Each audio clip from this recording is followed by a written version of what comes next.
Je viens de faire ma rentrée, toi aussi je pense. Et il y a un truc qui m'a énervé, choqué, c'est que les profs nous donnaient tous le conseil d'apprendre par cœur.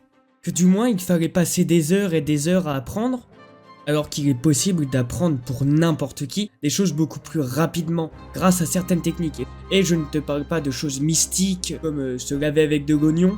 Non, moi je te parle de quelque chose de concret qui va te permettre d'augmenter 1. La moyenne, 2. Ton temps pour toi, et 3. Bizarrement, l'école passera de fardeau à plaisir car tu auras des résultats qui te plaisent et ce ne sera plus une boule au ventre d'y aller.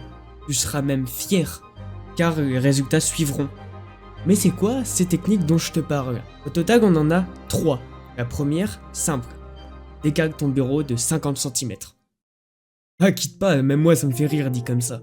Mais c'est réel. Quand je te dis déplace ton bureau, c'est plutôt sous-entendu change d'environnement. Il faut que tu aies cette petite sensation de nouveauté.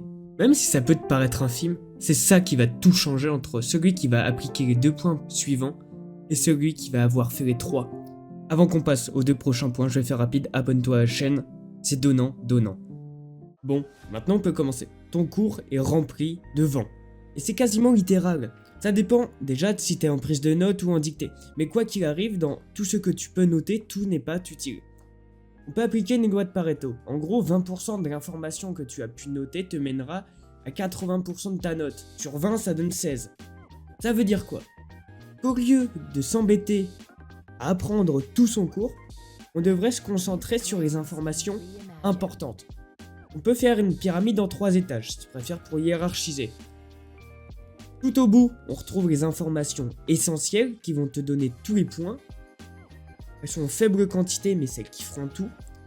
En dessous, deuxième étage qui est au milieu, tu vas retrouver un peu plus d'informations qui, elles, vont montrer que tu as perfectionné le cours, que tu le connais, mais elles vont peut-être réussir à transformer ton 18 en 20, mais au final, elles ne te donneront que 2 points. Tandis que les toutes dernières, qui sont en majorité, c'est les informations inutiles, celles que tu n'as même pas besoin de prendre. Après, je conçois, c'est dur de distinguer le tout. Et à la limite, que tu sois en dictée ou en prise de notes, tu peux le faire chez toi. C'est pas pour autant que ça va te prendre. Et comment tu fais si t'es un mauvais prof ou, même s'il est bon, tu ne comprends pas sa logique? On a 3 options qui s'offrent à nous. La première, tu n'apprends pas le cours, t'as peut-être 10. La deuxième, t'apprends son cours comme tu peux, tu déchiffres les poneglyphes qui te servent de cours, t'as trouvé le One Piece mais t'as 10-12 au max. Ou la troisième option, celle qui nous intéresse, Internet. Plus précisément, YouTube. Sur la plateforme, tu peux être sûr de trouver des vidéos de profs qui te condensent ton chapitre en une demi-heure. À l'intérieur, pas de blabla, que de l'utile. Et ça nous intéresse. Pour le gain de temps, mais surtout pour l'information, tu n'as que de l'utile. Deuxième chose, à l'intérieur, tu auras des exemples que tu n'as potentiellement pas vus en cours. Ça va donner l'impression à ton prof que tu as perfectionné, alors qu'au contraire, tu as juste gagné du temps. Ok, maintenant, comment t'apprends? Très simple, et je pense qu'en 2 minutes, c'est bâclé. Les rappels. Les scientifiques ont remarqué que l'information, quand on l'apprend, 10 minutes après, on a déjà perdu 50%, une journée après, on a déjà perdu quasiment l'intégralité. Mais que si on faisait un rappel 10 minutes, une journée après, la courbe de l'oubli, elle repiquait pas du nez, mais au contraire, elle se restabilisait. Et que si tu refaisais un autre rappel, pareil. Eux, ils l'ont espacé sur 6 mois. Et moi, je vais te dire un truc, on va le faire sur 3 jours. Et c'est tout aussi efficace. Pour exemple, lundi, tu apprends ton cours, mardi, tu le réapprends, et mercredi, tu le réapprends. Tu vas voir que mercredi, ça va te paraître hyper facile. Bien sûr, tu le fais aussi le samedi, dimanche, pour le vendredi. C'est pas que 5 sur 7, c'est 7 sur 7. Qu'est-ce que je veux dire par apprendre?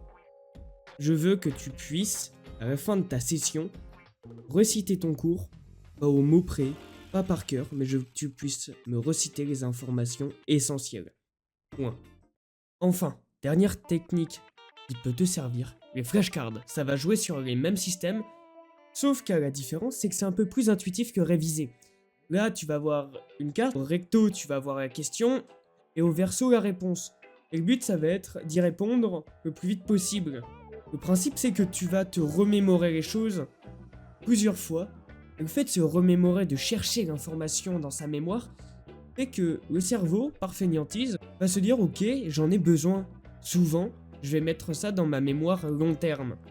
Et une fois que t'as hack le cerveau comme ça, tu comprends vite que se remémorer les choses, que ce soit par les rappels, les flashcards, ou juste essayer de se souvenir des choses, c'est la meilleure manière possible de te souvenir des choses. Cette vidéo, elle est faite pour être mise en place, et non pour ta bonne conscience. Alors passe à l'action. C'était Sioul, à la prochaine!